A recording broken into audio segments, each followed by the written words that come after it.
Bismillahirrahmanirrahim. Assalamualaikum warahmatullahi wabarakatuh. Kita akan melanjutkan materi berkaitan dengan kebijakan kesehatan. Pada materi ini adalah yang dibahas tipe dan klasifikasi kebijakan. Mengapa kita perlu bahas tipe dan klasifikasi kebijakan? Karena kebijakan yang ada di Indonesia ataupun yang ada di seluruh dunia itu sifatnya adalah dinamis, selalu berubah disesuaikan dengan alokasi perubahan resources ataupun sumber daya dan perubahan dari pagu ataupun dalam hal ini adalah anggaran. Nah, kebijakan publik gitu ya, dalam hal ini juga termasuk kebijakan kesehatan, merupakan serangkaian aksi yang diambil oleh pemerintah, baik itu dalam bentuk peraturan, hukum, regulasi, studi kasus, putusan, dan program pemerintah. Oke, jadi kebijakan publik dalam hal ini adalah kebijakan kesehatan, adalah segala bentuk kebijakan ataupun aksi yang dilakukan, yang diambil oleh pemerintah, dan itu berbagai bentuk gitu ya, aksi yang dilakukan oleh pemerintahnya, termasuk pada level terendahnya adalah dalam bentuk program pemerintah. Kemudian dari dalam kebijakan pada umumnya ada 3 tipe kebijakan. Pertama adalah distributive policy ataupun kebijakan distribusi, regulatory policy ataupun kebijakan regulasi, dan redistributive policy, kebijakan redistribusi. Apa itu? Distributive policy atau kebijakan distributif merupakan kebijakan yang memiliki tujuan untuk distribusi sumber daya termasuk pembiayaan kepada unsur terkait dalam sebuah pemerintahan. Jika kebijakan ini berada pada tingkat levelnya adalah kesehatan, maka pemerintahan yang dimaksud adalah Kementerian Kesehatan dalam hal ini contohnya. Oke, sesuai dengan namanya distributive policy, maka ada yang sifatnya distribusi, gitu ya, distribusi sumber daya manusia, gitu ya. Bahkan sampai program-program pun perlu didistribusikan. Nah, contoh dari distributive policy biasanya berkaitan dengan alokasi bantuan operasional kesehatan, misalkan, gitu ya. Kemudian alokasi fiskal untuk upaya layanan kesehatan, ini lebih kepada penyediaan servis ataupun layanan. Kemudian kebijakan pemerataan sumber daya manusia kesehatan, kebijakan bantuan kesehatan untuk masyarakat miskin. Yang kedua, regulatory policy ataupun kebijakan regulasi. Kebijakan ini dirumuskan untuk mengawasi kecenderungan lembaga ataupun individu pada sebuah instansi pemerintahan, yang dimana nantinya fungsi dari kebijakan ini untuk mengawasi adanya penyimpangan dari rencana ataupun skema yang telah ditetapkan oleh pemerintah ataupun instansi tersebut, yang tertuang dalam Renstra ataupun dalam program kerja. Nah, biasanya kebijakan regulasi ini sifatnya memaksa dan membatasi apa yang harus dilakukan dan tidak boleh dilakukan. Contoh regulasi policy adalah kebijakan pembatasan sosial berskala besar, misalkan PSBB yang telah kita alami, gitu ya, PSBB jilid 1, 2 dan sebagainya, PPKM dan sebagainya. Kemudian kebijakan larangan mudik lebaran, kebijakan registrasi tenaga kesehatan, kebijakan tentang kawasan tanpa rokok, gitu ya, dan kebijakan lainnya yang sifatnya ada pengaturan ataupun pembatasan, kemudian apakah ada penyimpangan dan sebagainya. Dan biasanya ada dalam regulatory policy itu ada sanksi. Kemudian yang selanjutnya adalah kebijakan redistributif. Maksudnya apa? Maksudnya adalah kebijakan ini hampir mirip dengan distributif, akan tetapi redistributif lebih kepada fokusnya terhadap alokasi kekayaan, pendapatan, pemilikan, atau hak-hak pengguna layanan kesehatan. Contoh dari redistributive policy adalah kebijakan anggaran kesehatan untuk tingkat kementerian, gitu ya, kebijakan tentang status tenaga kesehatan kontrak, ataupun bisa aja berkaitan dengan kebijakan alokasi BOK untuk setiap daerah ataupun setiap unit pelayanan kesehatan. Tipe lainnya ada substantif dan prosedural, kemudian ada public goods dan private goods. Nah, yang dimaksud dengan substantif yang dimana dalam hal ini itu berbeda dengan prosedural ataupun turunannya adalah prosedural. Kebijakan substantif adalah kebijakan mengenai apa yang akan dilakukan oleh pemerintah. Biasanya kebijakan ini sifatnya mengalokasikan keuntungan dan kerugian maupun biaya dan manfaatnya langsung kepada masyarakat. Misalnya apa? Misalnya Undang-Undang Sistem Jaminan Sosial Nasional. Jadi di dalam kebijakan substantif ini biasanya diatur pokok-pokok dari upaya pemerintah yang dimana upaya tersebut bermanfaat untuk kesejahteraan masyarakat baik secara finansial maupun secara kesehatan gitu. Nah, kebijakan substantif ini adalah kebijakan pokok yang diatur nantinya gitu ya, bukan yang diatur nantinya tapi memang sudah diatur oleh Undang-Undang Dasar Negara Republik Indonesia tahun 1945. Sehingga contohnya dalam hal ini gitu ya, substantif policy itu adalah Undang-Undang Sistem Jaminan Sosial Nasional yang dimana akan menurunkan sebuah kebijakan prosedural. Ya, kebijakan prosedural. Apa itu kebijakan prosedural? Kebijakan prosedural itu merupakan kebijakan yang berkaitan dengan bagaimana sesuatu akan dilakukan atau siapa yang akan diberi kewenangan untuk mengambil tindakan. Mengambil tindakan, memberikan sebuah layanan secara langsung kepada pengguna. Gitu ya. Contohnya apa? Contohnya adalah undang-undang ataupun peraturan ataupun ketetapan yang sifatnya gitu ya, yang sifatnya mengatur mengenai pembentukan suatu badan administratif tertentu serta kewenangan dan proses yang dimilikinya. Misalnya Undang-Undang BPJS. Gitu ya. Saya sempat singgung bahwa kebijakan substantif ini biasanya akan melahirkan sebuah kebijakan prosedural. Kebijakan substantif itu harus diejawantahkan oleh kebijakan prosedural. Misalnya apa? Misalnya substantif itu sifatnya adalah umum. Jadi pengaturan masih secara umum, belum secara teknis. Nah, kebijakan teknis itulah yang dimaksud dengan kebijakan prosedural. Jika Undang-Undang Sistem Jaminan Sosial Nasional atau Undang-Undang SJSN itu adalah kebijakan substantif yang sifatnya pokok masih secara umum, sedangkan untuk kebijakan proseduralnya adalah Undang-Undang BPJS, di mana BPJS dalam hal ini sebagai pelaksana dari Sistem Jaminan Sosial Nasional. Kemudian ada kebijakan public goods dan private goods.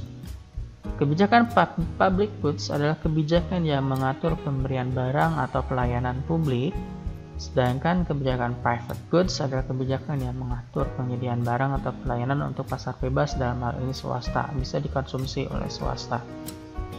Contoh dari kebijakan public goods biasanya adalah berkaitan dengan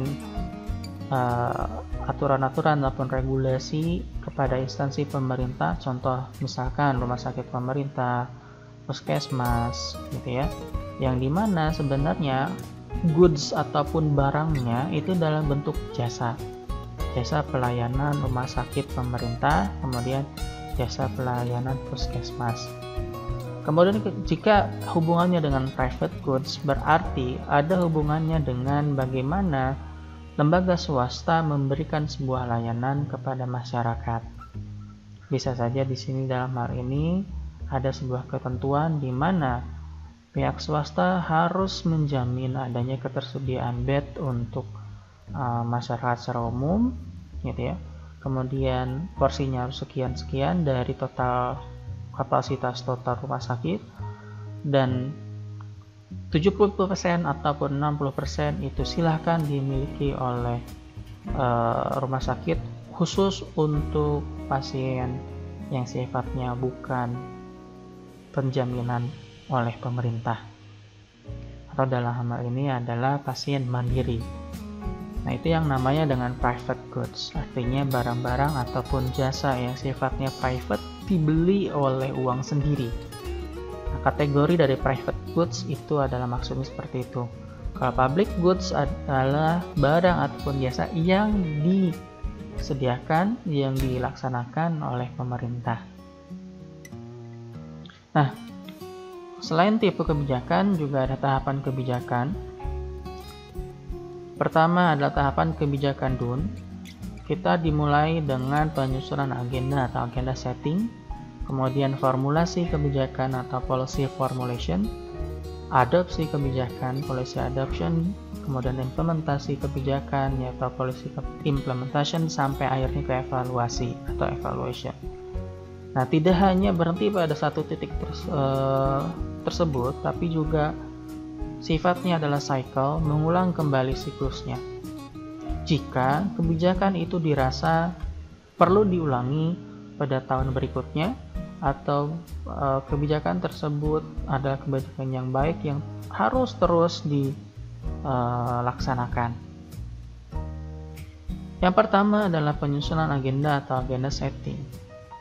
Pada agenda setting, policy makers atau pembuat kebijakan biasanya akan membahas masalah-masalah yang masuk dari inisiatif masyarakat ataupun dari isu masyarakat, ataupun bisa sifatnya adalah masalah-masalah yang dialami oleh pemerintah itu sendiri. Kemudian dari masalah-masalah yang masuk ke dalam tampungannya policy makers ataupun pembuatan kebijakan, masalah tersebut akan dibahas dan akan ditentukan apakah masalah ini layak nggak untuk ditangani, perlu nggak untuk ditangani dengan segera. Walaupun memang tidak semua masalah yang masuk ke dalam pembuat kebijakan ini akan dibahas semua dan akan diberikan sebuah kebijakan, tidak semua, gitu ya. Tidak semua. Kenapa tidak semua? Karena di situ, gitu ya, dalam hal ini policy makers ini adalah DPR, wakil rakyat, kemudian dan pemerintah itu sendiri.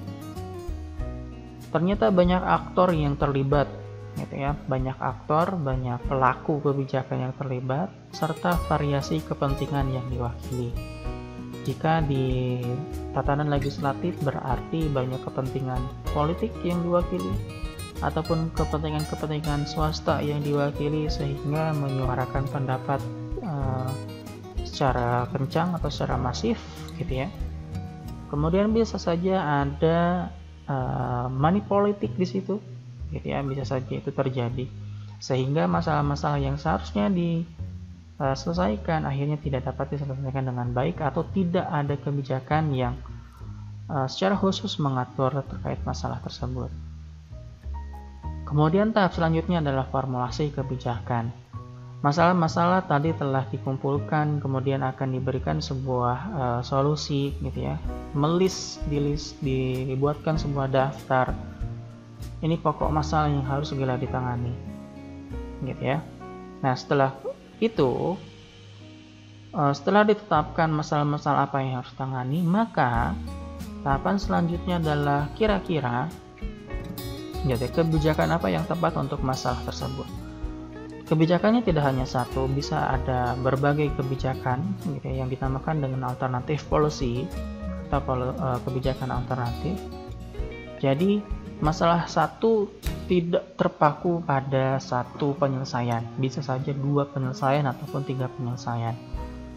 gitu ya. Jadi ada kebijakan-kebijakan alternatif yang mungkin sesuai, gitu ya, yang mungkin sesuai dengan masalahnya tersebut, dan nanti akan diputuskan, gitu ya, masalah mana, kemudian solusinya seperti apa saja, nah nanti akan diputuskan. Nah, dan jangan lupa pada tahapan ini kita tidak akan melupakan adanya peran aktor di sini. Jadi faktor aktor yang sangat mungkin bahwa kebijakan itu bisa menjadi titipan seseorang ataupun agenda terselubung, gitu ya, karena berkaitan dengan kepentingan yang tadi pada tahap yang pertama, masalah yang tadi.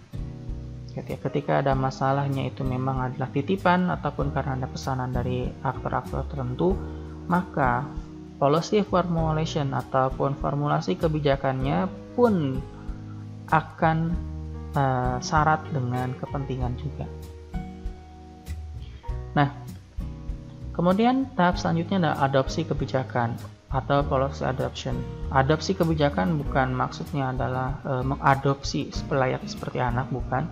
Tetapi adopsi kebijakan di sini adalah mencomot, gitu ya, dari beberapa alternatif kebijakan yang telah dirumuskan pada tahapan sebelumnya. Gitu, diambil beberapa saja, gitu ya, diambil beberapa dan nanti akan diputuskan berdasarkan dukungan dari semua pihak yang terlibat dalam pembuatan keputusan, serta harus ada konsensus, kesepakatan, gitu ya, komitmen baik dari pemangku kebijakan dan pihak yang akan terlibat nanti sebagai pelaksana. Nah, tentunya nanti ketika dalam tahap implementasi kebijakan atau policy implementation, alternatif yang beberapa itu yang telah dipilih, yang telah ditetapkan dan dibuatkan komitmennya, itu akan dilaksanakan oleh unit administratif dengan mobilisasi sumber daya. Contoh misalkan jika pemerintah dalam hal ini telah mengesahkan undang-undang berkaitan dengan kesehatan, gitu, apapun itu, pokoknya itu di sektor kesehatan, maka nanti yang akan menjadi pelaksananya tentu dalam hal ini adalah Kementerian Kesehatan sebagai pelaksana utama. Dan nanti juga akan ada alokasi resources atau alokasi sumber daya yang sesuai yang telah disepakati di dalam kebijakan tersebut, gitu ya. Dan perlu diingat bahwa bisa saja terjadi adanya pro dan kontra di dalam pelaksanaan kebijakan ini, karena tidak semua kebijakan itu adalah keinginan dari pelaksana, gitu ya. Karena tadi kembali lagi mengingat bahwa kebijakan itu sangat dipengaruhi oleh aktor, sangat dipengaruhi oleh berbagai kepentingan yang melandasi pembuatan kebijakan tersebut.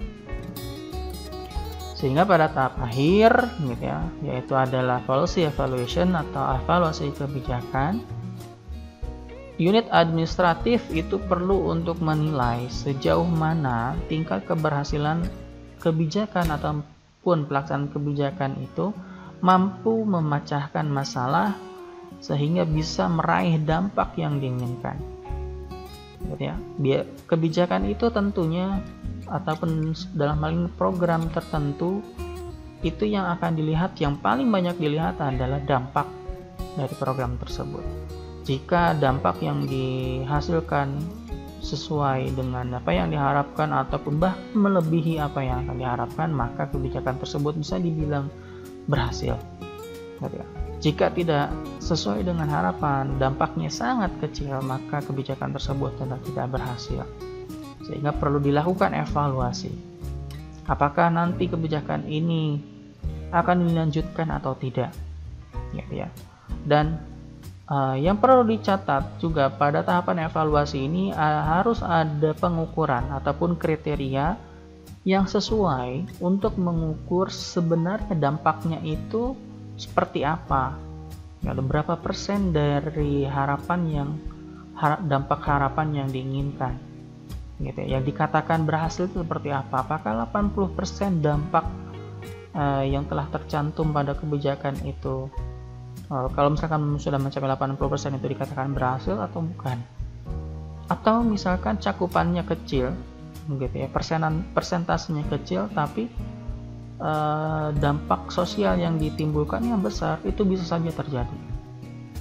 Jadi oleh karena itu diperlukan sebuah ukuran ataupun kriteria yang dipakai untuk mengevaluasi sebuah kebijakan supaya kebijakan tersebut bisa dilaksanakan atau tidak dilaksanakan pada periode selanjutnya. Jadi jangan sampai kebijakan yang evaluasinya itu jelek tetap dipertahankan, sedangkan masalah kesehatan ataupun masalah kebijakan lainnya itu masih banyak yang perlu menjadi sorotan ataupun menjadi fokus oleh pemerintah. Selanjutnya tahapan kebijakan lain juga dari Thomas Dye gitu ya. Ini hampir mirip dengan yang disampaikan oleh William Dunn gitu ya. Perbedaannya ada pada policy legitimation gitu ya, dan identification of policy problem. Tapi pada dasarnya sama gitu ya. Jika di William Dunn itu identification of policy problem ada di agenda setting, maka Thomas R. Dye itu mengeluarkan identification of policy problem di luar dari agenda setting. Sehingga tahapan yang pertama adalah identifikasi of policy problem atau mengidentifikasi masalah kebijakan, kemudian merumuskan agenda setting ataupun merumuskan masalah mana yang harus ditangani dan kebijakannya kira-kira apa. Kemudian policy formulation, mulai di situ sudah dibuatkan sebuah draft kebijakan, alternatif kebijakannya apa saja. Policy legitimation itu adalah berkaitan dengan dukungan dari kebijakan. Jadi setelah mendapatkan alternatif kebijakan yang bisa menangani masalah-masalah, itu perlu didukung oleh berbagai sektor, gitu ya, baik dari pembuat kebijakan maupun pelaksana kebijakan, sehingga nantinya pada tahapan selanjutnya ketika diimplementasikan itu bisa lebih baik dan lebih maksimal. Dan pada tahap akhir bisa dilakukan pengukuran sampai sejauh mana kebijakan tersebut sudah maksimal ataupun mencapai dampak yang diinginkan. Pada prinsipnya sama, gitu ya, tahapan kebijakan yang dilakukan oleh William Dunn dan Dye itu sama, akan tetapi berbeda pada tahap notasi ataupun kata-kata yang digunakannya saja. Baik, itu saja. Semoga bermanfaat. Terima kasih. Assalamualaikum warahmatullahi wabarakatuh.